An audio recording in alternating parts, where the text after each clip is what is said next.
Hello and welcome to Absolute Trust Talk. This is another Facebook Live edition of our podcast here at Absolute Trust Council.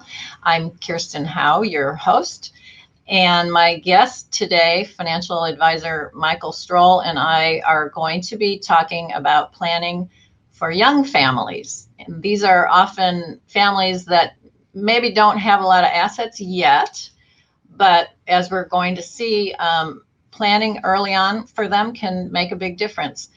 I'll introduce Michael officially in just a few minutes, but regular viewers know that I've got to cover some housekeeping items first. So first housekeeping item, we are recording this and you can watch it as a video. It'll be on our website, absolutetrustcouncil.com, in a few days. Even better, you can share it with friends and they can watch it on our website. It will also be a podcast, which is audio only. That will also be on our website, absolutetrustcouncil.com, but it'll also be available on whatever podcast platform you're used to listening to podcasts on. I just listen to them on my phone. It's an iPhone, so there's that little purple icon and it's just right there, very easy. That'll be in a few days also, so you have your choice. Second housekeeping item is we are going to have this conversation and then we'll take questions at the end. So if you're listening live, you can type a question into the comment section and we'll answer them at the end. If you're not listening live, sorry, no questions for you. Maybe next time you should watch it live. Okay, so without further ado, I'm going to introduce Michael Strohl. Is a financial planner with Open Advisors and a registered representative of Lincoln Financial Advisors Corporation, member SPIC. Michael has learned over the more than 20 years, it's shocking to me that he's been doing this for more than 20 years, in practice, that really his job is to provide accountability for his clients who want to stay on top of their financial goals. And one of the things that he firmly believes, and I agree with wholeheartedly, is that small things done with intelligence over time can really make a huge difference. Michael has an undergraduate degree from Wake Forest University. He has an MBA from SF State, San Francisco State University. He is married and he has 4 young children, one of them really, really young. And so he brings not just professional experience, but personal experience. He knows about planning for young families very intimately. Now Michael and I have served together on the board of directors of our local estate planning council. So I've known him for a number of years. I've been a fan, wanted to have him on the podcast for a long time, and finally got around to making it work. So I'm very excited to have him here. Thank you, Michael, for joining me today. Oh, thanks, Kirsten. It's great to be here. Great to see you. Yeah. Okay, so let's get started. We're talking about financial planning for young families. Michael, you are like us here at Absolute Trust Council. You work with all kinds of clients. You work with young people, middle-aged people, older people, but you do have something of a focus, emphasis, specialty, whatever you want to call it, on working with young families, particularly in the tech sector. Let's start by talking a little bit about some common characteristics that you see in this type of client. Yeah, I mean, so thanks, Kirsten. I mean, it seems like people will reach out to us, either through a friend or a professional contact when they're going through some sort of transition in life, getting married or having kids or needing to buy a house or moving. We're seeing people move nowadays with the work from home environment. Yeah. So typically folks that we've worked with have never really done any planning, or it's sort of haphazard. They're typically pretty busy, with work, and if they have kids, family, and so there's usually some trigger where you really need some advice on stuff. And it is interesting in the Bay Area. I mean, we live in the Bay Area where houses are so expensive, right? That to actually live here, pay a mortgage. Oftentimes people have very, very good income, but not a lot of cash flow. And so there's oftentimes, a lot of strain or a lot of stress just around cash flow. Right. And sometimes that can be alleviated because they've got stock in the company that they don't know what to do with. But the common characteristic, I'd say, is that they're busy and trying to figure something out, and cash flow is a concern. Right. I mean, we all think about, these tech companies, and they pay so much money, and, more money than most of us are accustomed to being paid. But it's not always the case that they're getting paid in money, right? So some of their compensation is things that they can't spend at Safeway. And that's what you're, I think, talking about when you say they're highly compensated, but they might have cash flow issues. Right. And it's very common. I'll see people that, if I made one broad generalization about people in the Bay Area or people in tech, it's that they tend to spend their salary, and then they maybe splurge when their bonus comes in on something, or pay off debt or something. And then they try not to touch their stock. And a lot of people have had a lot of success with that, though, over many years, by not touching the stock that they get granted from the company, they build a lot of wealth on the side. So actually, it's funny. I see a lot of clients in the tech industry that are, if you looked at their tax return, they have very high income, but they live a very modest existence, and then are very stressed out oftentimes because they, have a little bit of a credit card bill, or, not a lot of disposable income just sitting in their checking account. Right. So how do you get started with these clients? How do you start? What do you do? And so, generally for us, we like to figure out, what their balance sheet looks like, and then what their cash flow looks like, or their income statement, if you were to use accounting terms. And again, depending on what the goals and objectives are, there are going to be various conversations. Oftentimes people come to us because they have a tax bill, and that's not really tax people, but they've had some sort of tax surprise related to their tax. So, we might be doing something very specific of trying to figure that out, and then sort of back into, other planning goals. People will come to us because very common scenarios, people have either accumulated a lot of stock or accumulated a lot of cash and want to turn that into a house. And so we try to take a very broad look at all the things they have going on financially, and then just start to try to prioritize where money should go and what they should be doing. But I would say prioritization is part of the end product of where we get to. Yeah. Well, so, I mean, if we're talking about young families, I'm not a financial planner, obviously, but I can think of, they've got to have all kinds of different things that could be important to them to make their money work. Everybody knows you got to plan for retirement. You got to save for college.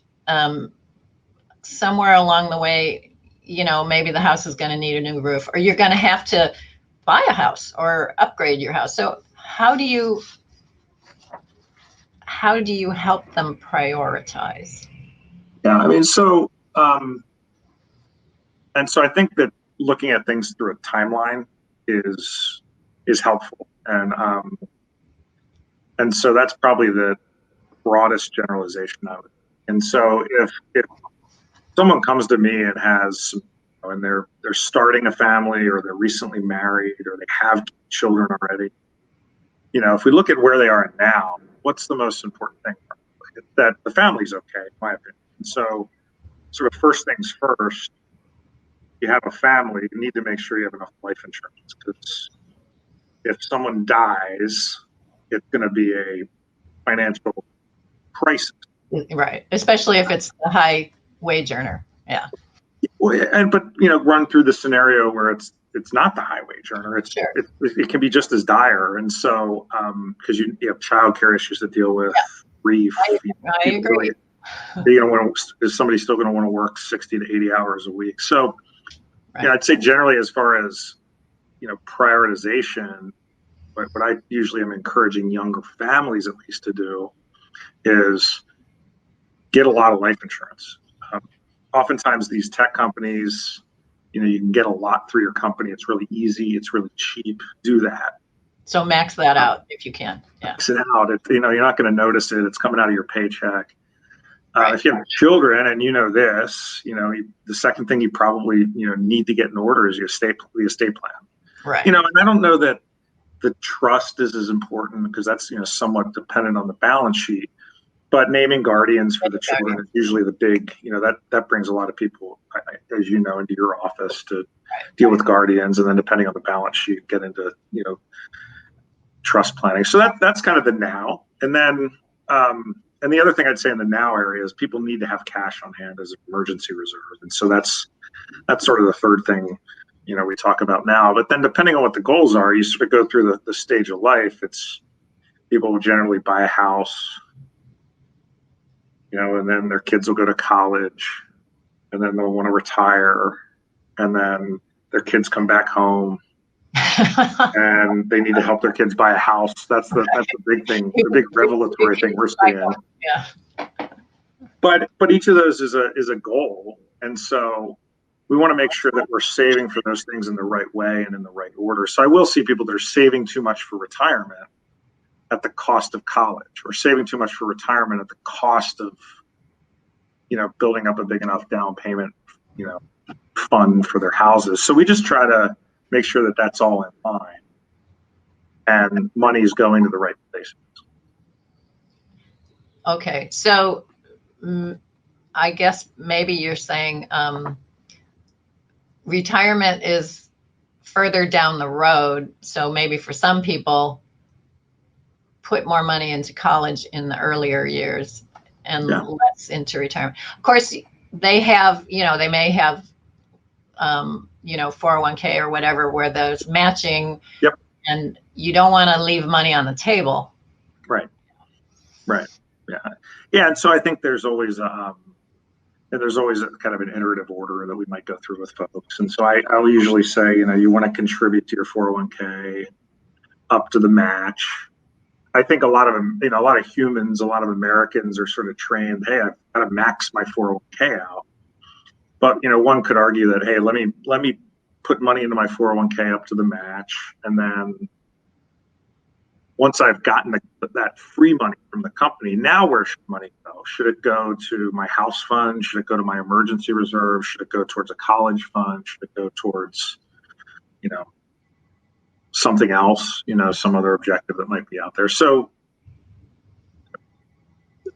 I think there's all these different ways to save. And so generally what we're trying to do is make sure that people are saving, as much as they can into the right places as they cycle through life, from young family to teenagers to retirement.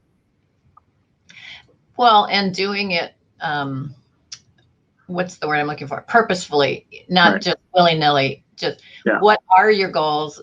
Let's prioritize and actually think about it. Yeah. And it's interesting. I think a lot of people end up not knowing at all what to do. And so we'll end up, I'll see people that one big trigger that I think brings people into my office is they've just accumulated a lot of cash and they don't know what to do with it. Right? And that's, and so that might be, $50,000, $100,000 or some bigger number. Right. And so I'm a huge believer in,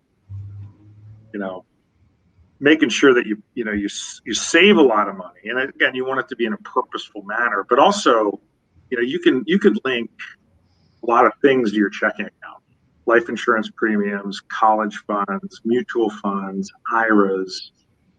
And so I'm always trying to get people to send money in a purposeful manner to as many buckets as possible, so the money gets out of their checking account. Because I think a bad result for a lot of people is, cash flow's been okay, I have saved money, but I've got all this money in my checking account, I don't know what to do with it, because then it becomes a bigger decision.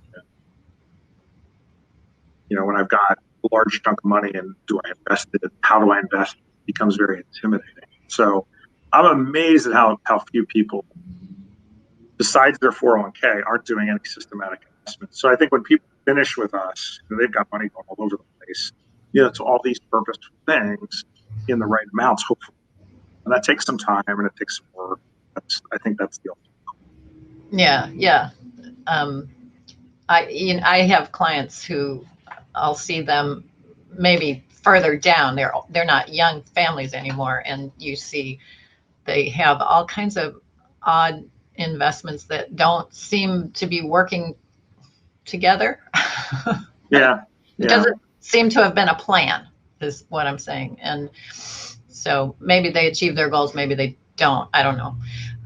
But I think that's a big part of it. If you can't get somewhere if you don't know where you want to go, it's, I mean, you might happen to get there, but if you don't plan it out, you're reducing your chances. Yeah, and I think that, and that gets into, sort of the formal financial planning, that most people could do or should do, which is, all right, let's do a financial model and say, all right, here's when I want to retire and how much income I'll need, and here's when college is going to be and how much I'm going to need for college, and working backwards and just trying to project, okay, how much do I need to save? How much do I need to earn on my investments to be able to hit those benchmarks of college? So that's what most people are trying to. And so people usually also, when they find their way to us, really are looking for that plan of, am I on track? And then how much do I need to be saving? And that's nice. It's nice to do the modeling, but I think where the rubber really hits the road is what we've been talking about. Okay, let's just make sure that we've got money going to the right places. Now back to the tech folks, and what I said earlier, a lot of times they don't touch the stock, and the stock's in the corner, and they're vesting every 6 months or every month, depending on the company. And they are saving a lot of money, but one could argue it's in the wrong place. Now, depending on the company, it's been in the right place. But one could argue that from a tax standpoint, you might want to get some of that money into a Roth IRA or get some of that money into a 529 so that it can be sheltered from tax. And so, we need to work through, that piece with clients of how do you actually get over that mental hurdle of getting stuff to the right place. If you're really going to get all the money you need to the right places, you probably have to sell some stock to do that, which is a whole other conversation, with folks at companies, especially in light of how well those companies' stocks have done.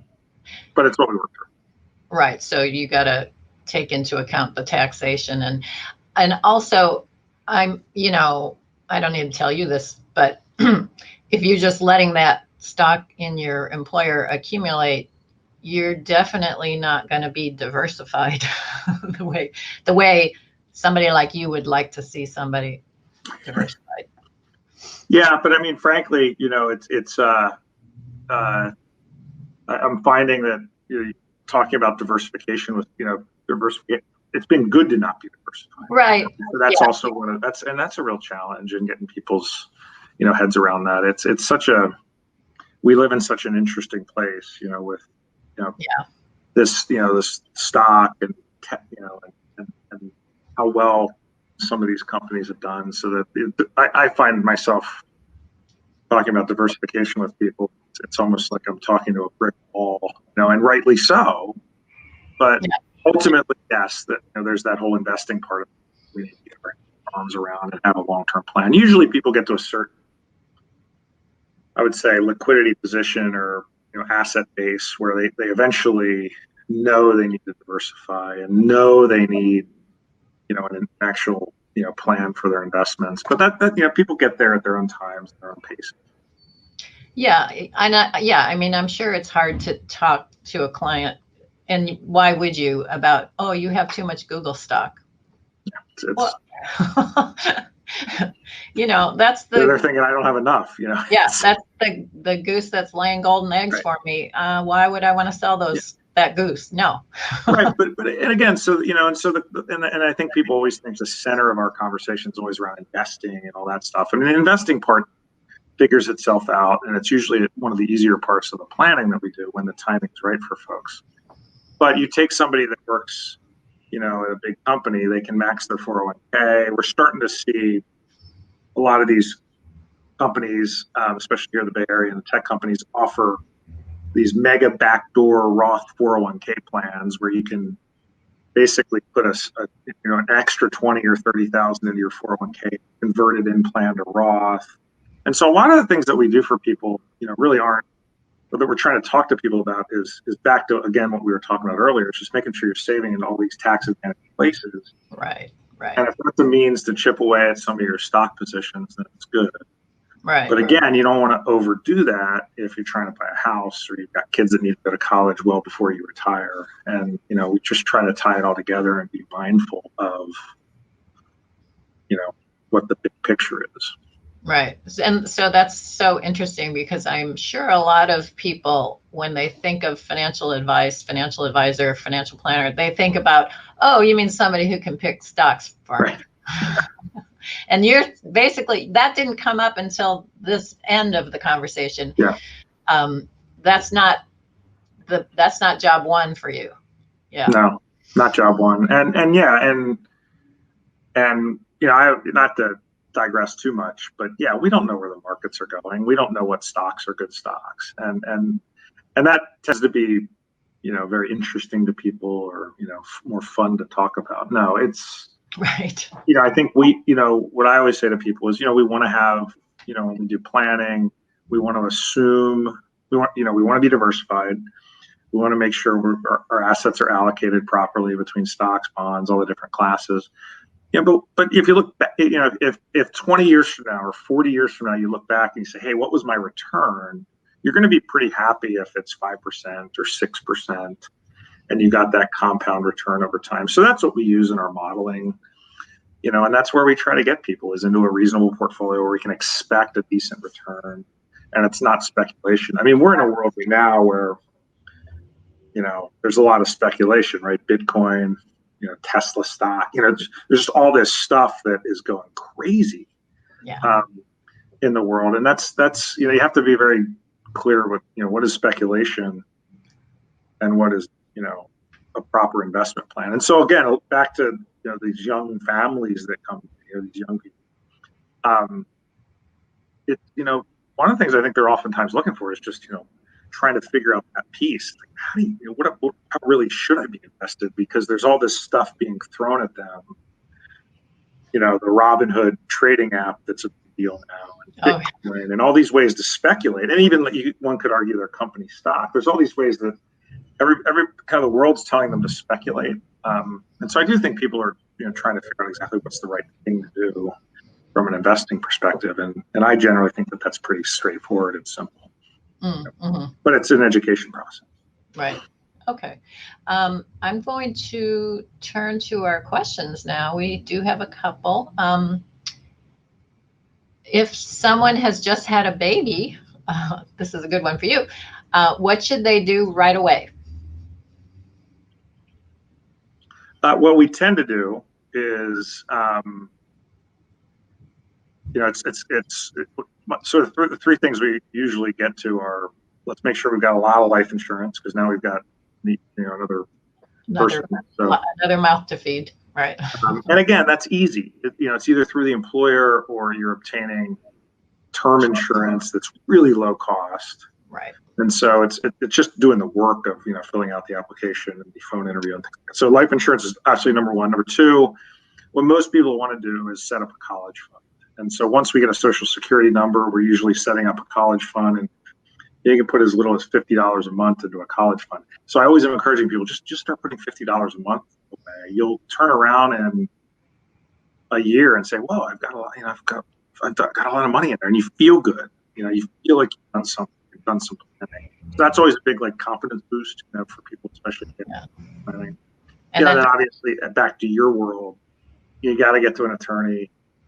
Get some documents in place, at least for guardians. But again, depending on your balance sheet, you probably need to do the whole packet of estate plan of trust, will, powers of attorney, medical director, et cetera. So those are probably the three things that, are musts or what people are most interested in.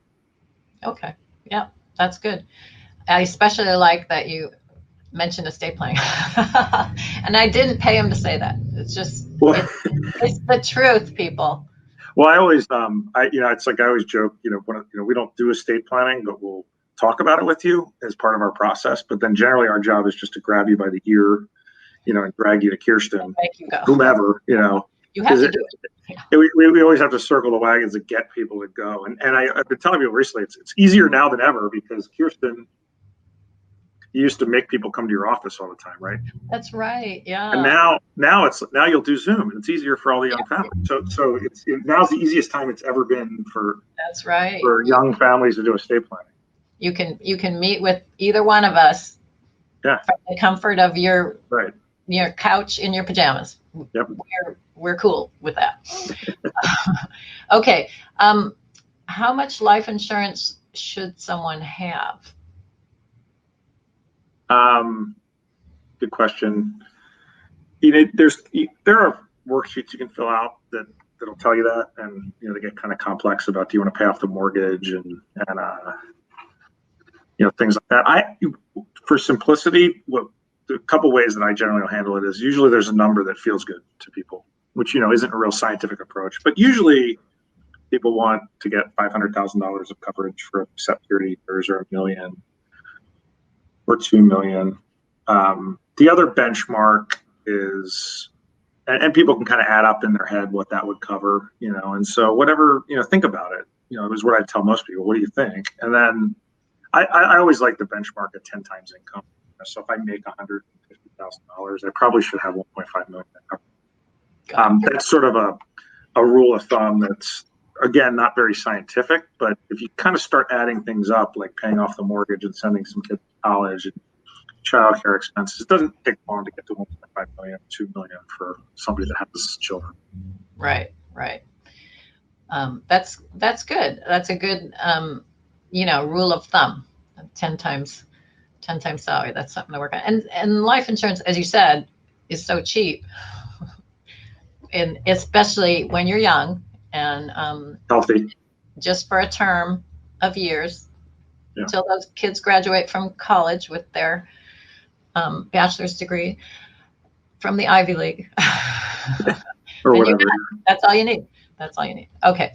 Let's see. We have I think we've kind of covered this, but maybe you have some fine points you want to put on it for our last question. How do I prioritize? Sorry, I mangled that. Saving in different places: IRA, 401k, college, mutual funds. They mentioned. Yeah. Well, again, I think that's a good, summary. It's like, again, unequivocally, if your company offers a 401k match, contribute to the 401k up to the match. And then we have to look at the goals and objectives. Are we trying to buy a house? If so, maybe we want all of our savings to go into a house fund, that's invested a little more conservatively because it's a shorter term goal.